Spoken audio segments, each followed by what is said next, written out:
আমি বিশেষ করে আজকের দিনে আমার সেই কর্মীদেরকে আমি শ্রদ্ধা জানাতে চাই যারা আমার সাথে কাঁধে কাঁধ মিলিয়ে আমাদের সম্মানীয় বিরোধী দলনেতা থেকে শুরু করে প্রত্যেক নেতৃত্ব প্রাক্তন সভাপতিরা তারা যেভাবে আমার সাথে কাঁধে কাঁধ মিলিয়ে প্রত্যেকে সহযোগিতা করেছে। আর বিশেষ করে কর্মীরা সে সন্দেশখালিতে রাত্রিবেলা তুলে নিয়ে যাওয়া হোক হাত ধরে, বা গত 28 তারিখে গোটা রাত লালবাজারে বসে থাকা হোক, বা লালবাজারের সামনে আমাদের কর্মীরা রাত জেগে সেখানে বিক্ষোভ দেখানো হোক, ভারতীয় জনতা পার্টির কর্মীরা দেখিয়ে দিয়েছে যে 21 সালে যে ধাক্কা দিয়ে তৃণমূল কংগ্রেস ভুলেছিল যে বিজেপি ফিনিশ, সেই তৃণমূল কংগ্রেস এখন বুঝতে পারছে বিজেপি কি জিনিস, সেই সময় এসেছে। বিজেপি কি জিনিস সেই সময় আমরা দেখাবো। তাই সামনে 26-এর নির্বাচন, এই 26-এর নির্বাচনে আমরা এইখান থেকে মমতা বন্দ্যোপাধ্যায়ের সরকারকে উৎখাত করে ফেলবো এবং মমতা বন্দ্যোপাধ্যায়ের জায়গায় ভারতীয় জনতা পার্টির মুখ্যমন্ত্রী ওই পদে বসবে। আমরা সেই লড়াই বর্তমান রাজ্য সভাপতি শ্রমিক দার নেতৃত্বে করব। আমাদের লড়াই আমি বরাবরই বলি, যেটা রিলে রেস, ব্যাটন চেঞ্জ হয়। রাহুলদা আছেন এখানে, রাহুলদা তুলে দিয়েছিলেন দিলীপদার হাতে, আমি রিলে রেসের সেই ব্যাটন দিলীপদার কাছ থেকে নিয়েছিলাম, আমি তুলে দিলাম শ্রমিকদার হাতে। শ্রমিকদা হয়তো আগামী দিনে আরো কারো হাতে তুলে দেবে, কিন্তু ভারতীয় জনতা পার্টির কাজ থামবে না। যেভাবে লালবাজারের কয়েদের ভেতরে হোক, রাস্তায় যেভাবে আমরা লড়াই করেছি, আগামী দিনেও লড়াই থাকবে। সুকান্ত মজুমদারকে সব সময় আপনাদের সাথে পাবেন, পাশে পাবেন। শ্রমিকদার সাথে কাঁধে কাঁধ মিলিয়ে আমরা সকলে মিলে লড়াই করব।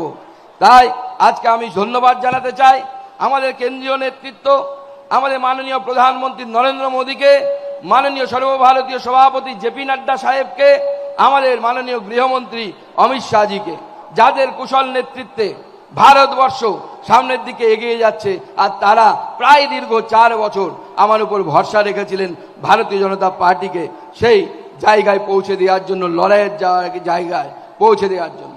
লড়াইটা সহজ ছিল না, আপনারা আমার থেকে ভালো জানেন।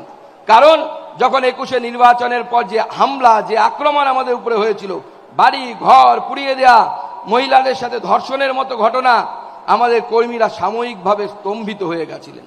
কিন্তু তারপর আমাদের কর্মীরা কোমর বেঁধে আবার পাল্টা লড়াই দিতে শুরু করেছে।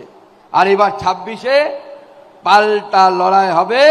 প্রয়োজনে একটা ঢিল খেলে পাটকেল মারা হবে।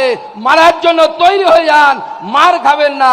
আমি বিগত দিনেও বলেছি, সেই লড়াই আমরা সামনের দিকে চালাবো। আমাদের নতুন সভাপতি, তিনি অভিজ্ঞতা সম্পন্ন একজন মানুষ, দীর্ঘ 42 বছর ধরে তিনি এই রাজনৈতিক দল করছেন। তার কাছে ভারতীয় জনতা পার্টির সামগ্রিক চিত্র তার কাছে পরিষ্কার। তিনি আমাদের বহু পুরনো নেতা, তার নেতৃত্বে আমরা সামনের দিনে লড়াই করব। আমরা কাঁধে কাঁধ মিলিয়ে লড়াই করব। সব শেষে, কারণ আজকে আমাদের বক্তব্য নয়, হয় তার বক্তব্য আমরা শুনতে এসেছি, সব শেষে শ্রমিকদা কবিতা ভালোবাসেন, তো স্বাভাবিকভাবে কবিতা দিয়ে শেষ করতে হয় শ্রমিকদাকে। তো শ্রমিকদার জন্য নতুন সভাপতির নাম শ্রমিক ভট্টাচার্য। নতুন সভাপতির নাম শ্রমিক ভট্টাচার্য। লড়ব কিন্তু আমরা সবাই, লড়ব কিন্তু আমরা সবাই, লড়াই অনিবার্য। নতুন সভাপতির নাম শ্রমিক ভট্টাচার্য। লড়ব কিন্তু আমরা সবাই, লড়াই অনিবার্য। লড়লে পরে জিতবো জানি। কি লড়বেন তো? লড়বেন তো? লড়লে পরে জিতবো জানি, নেই কোনো সংশয়। লড়লে পরে জিতবো জানি, নেই কোনো সংশয়। শ্যামাপ্রসাদের এই বাংলায় বিজেপি অক্ষয়, বিজেপি অক্ষয়, বিজেপি অক্ষয়। তাই আগামী দিনে ভারতীয় জনতা পার্টির পতাকা নিয়ে কি লড়াইয়ের জন্য প্রস্তুত? তো আমরা দিদিরা প্রস্তুত। পুলিশের কলার ধরে লড়াই করতে হবে প্রয়োজনে। সবাই আমার সাথে প্রতিজ্ঞা নিন, ভারত মাতা কি, ভারত মাতা কি, ভারত মাতা কি। জয় শ্রীরাম, জয় জয় শ্রীরাম।